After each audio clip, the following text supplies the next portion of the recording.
حضرت تحفہ غفاری رضی اللہ عنہ فرماتے ہیں کہ رسول اللہ صلی اللہ علیہ وسلم نے مجھے مسجد میں پیٹ کے بل یعنی اوندھے منہ سویا ہوا پایا۔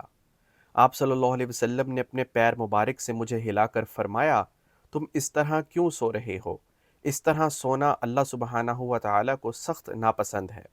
رسول اللہ صلی اللہ علیہ وسلم نے اس حدیث پاک میں اوندھے منہ سونے سے منع فرمایا ہے، یعنی الٹا لیٹنے سے، الٹا سونے سے منع فرمایا ہے۔ اور آج کل کی میڈیکل سائنس بھی اسے اعضاء و جوارے بالخصوص دل و دماغ اور انسانی نفسیات کے لیے سخت نقصان دہ قرار دے رہی ہے۔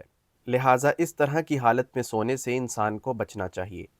اگر کوئی انسان الٹا لیٹنے کا عادی ہے، اس کی عادت بن چکی ہے، تو اس کو چاہیے کہ اس عادت کو ختم کرے اور سنت کے مطابق دائیں کروٹ پر سونے کی عادت کو بنائے۔